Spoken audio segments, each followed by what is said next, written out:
In 76th episode, Flock's group and Hanji found Levi, while Zeke came out of the Titan and was completely healed. Hanji escaped with Levi through the river. Zeke remembered that a girl was healing his body and the time was passing differently in that dimension. Zeke realized that those were paths, the dimension that connects every Eldian. Porco freed Peak and she took Gabi away in her cart Titan form. Eren went to fight Reiner and Reiner turned into Armored Titan. Gabi told Magath and Colt to not let Eren and Zeke make contact as it would awaken Eren's founding Titan powers. Eren was at advantage against Reiner and Porco, but Peak shot him from a huge distance with a special weapon made just for him. The shooter was Magath. Marley soldiers and Jaegerists were fighting too. And Yankapun freed the Survey Corps to take their help as there were so many enemies outside. The next episode, Eren was outnumbered, suddenly Zeke arrived and saved him. He also destroyed some airships using boulders. Eren started going towards him to make contact. Colt and Gabi went to save Falco, who was with military police commander, Nile, who also had Zeke's spinal fluid in his body. Survey Corps freed all the military members, and Pixis gave them a speech that they would be fighting for Eren. Yelena was proud of Zeke for destroying the airships, and believed in the Survey Corps to protect Eren and Zeke. Nile, Falco and other military people were going to a safer area. Falco saw Gabi and Colt, so Nile took him to them without getting suspicious. Gabi finally understood that the people they thought were devils when they never even met them are humans too, just like they are.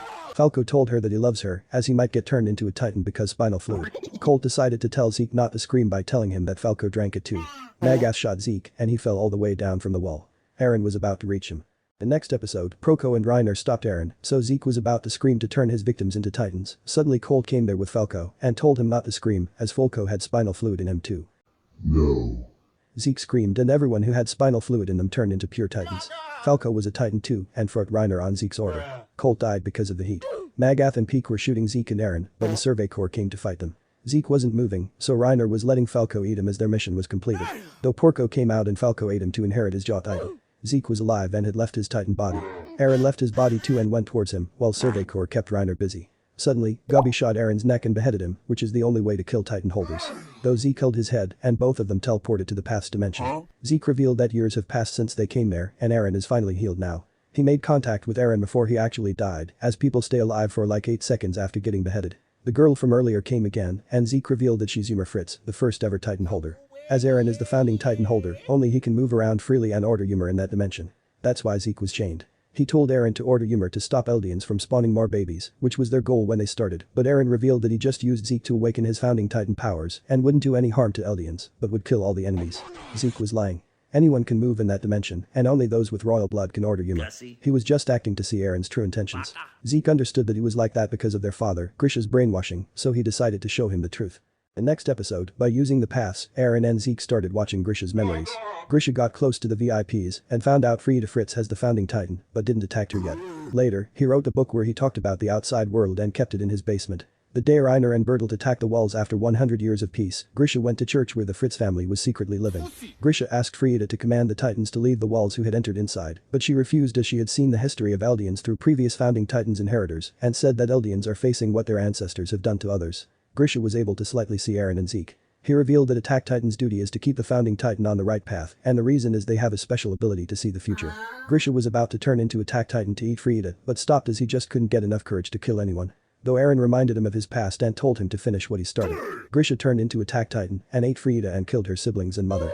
That slaughter was the future vision Eren saw when he kissed the royal blood Historia. Grisha left the church and was able to see Zeke too. He hugged him, which melted Zeke's heart. Grisha got the future vision of Eren and told Zeke to stop him. That's the part of the future Eren saw in the past. Eren and Zeke then went back to the path's dimension.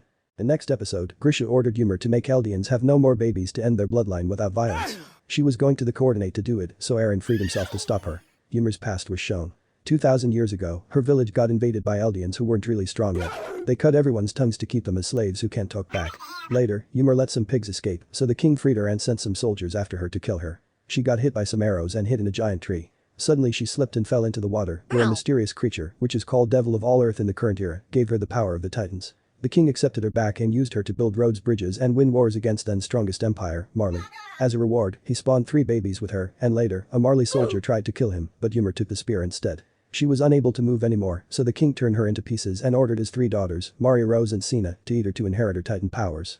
Ymer was alone in past dimension and saw the branches coming out of the coordinate as her blood was spreading into more and more Eldians. Ymer stayed there for 2,000 years alone and kept making Titans after Titans as the king ordered to continue the reign of Eldia forever. Now, Eren told Ymir that he'll free her from that slavery if she'll give him the true ability of Founding Titan. Ymir made her decision for the first time ever and gave Eren the actual ability of Founding Titan. All the walls broke and the colossal titans started moving on Eren's Founding Titan's order. Eren then brought every Eldian to the paths and told them that for their sake, he's going to kill the enemy of paradise, the world.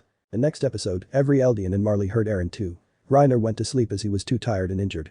Eren was leaving with colossal titans, while Connie decided to feed the Jaw Titan Falco to his mother to convert her into a human again. The people Zeke turned into titans were attacking every human including Marley's soldiers, Survey Corps and Jaegerists. Niall's titan attacked Kaya, but Gabi saved her and killed the Nile. Yelena thought that Zeke had died as he wasn't ordering those titans anymore. Survey Corps and Keith Shaddis groups were killing the titans. Armin's group found Pixis turned into a titan too. Later, almost all the pure titans were dead and Jean told Anyankopin and Yelena what Eren told Eldians. Floch came there and arrested Yelena as she knew about Zeke's plan of not making Eldians spawn more babies and never told them about it. Because Eren wished to break all the titan-made hardening to let the colossal titans go free, Ani's hardening got broke too and she was also free. The next episode, Ani met Hitch, who helped her leave when she asked her to. Ani was abandoned by her Marleyan mother as the father was an Eldian. She got adopted by an Eldian who taught her to fight and made her strong enough to inherit the female titan. That man is important for her so she wants to return to him. Levi and Hanji were alive and met Peek and Magath. The next episode, Hanji and Levi decided to stop Eren and joined forces with Peek and Magath as Eren would kill so many innocent people. Next morning, Connie was fooling Falco into feeding him to his mother. Suddenly Armin and Gabi came there and Armin jumped in his mother's mouth to let her eat him to inherit his colossal titan, but Connie saved him. Armin did that to make Connie understand how hard losing someone close is. All the colossal titans inside the wall left and people were celebrating their freedom. Armin's group found Ani and she left with them. Floch was about to execute Yelena and Anyankopin. Suddenly Peek came there and took Jean away, making it look like she ate him. In reality, they all were leaving to stop Eren secretly. They also took Yelena and Anyankopin with them and woke Reiner up to bring him with them too.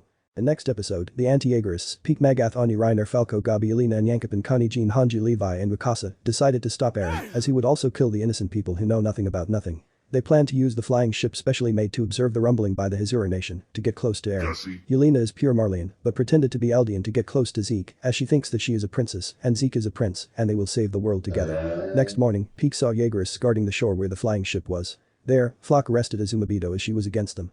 The next episode, after making a plan, Armin and Connie told Floch that Reiner and Peek have killed Jean and Anyankopin and are leaving, so they'll need the flying boat to go after them. They needed to open the wings, so needed the mechanics of Azumabito.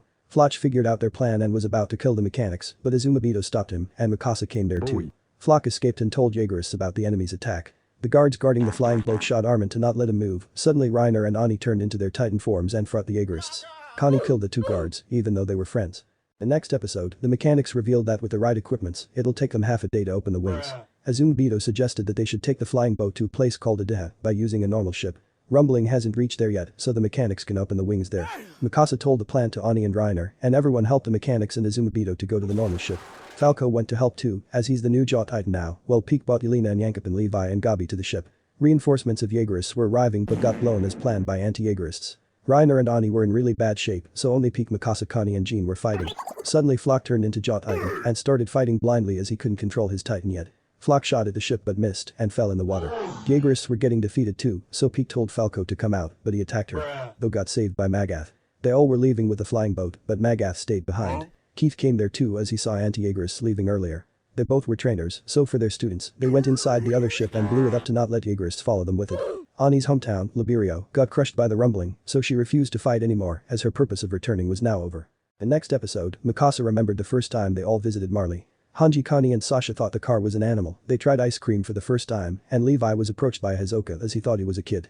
Then they saved an Eldian Middle Eastern kid from Marleyans who was trying to steal their money. Later, Eren saw that kid's country people who were living a poor life because of Marley's invasion of their country. Eren asked Mikasa why she cares about him so much, so Mikasa told him that he's his family instead of telling him that she loves him. Those Middle Easterns then invited them for dinner. Later, they were listening to a hate speech about Paradise Eldians and Eren left them on that day. Then he sent them a letter where he told them his plans of joining forces with Zeke to awaken Founding Titan's actual ability to make Eldians not spawn more babies and told them the date of his attack on Marley.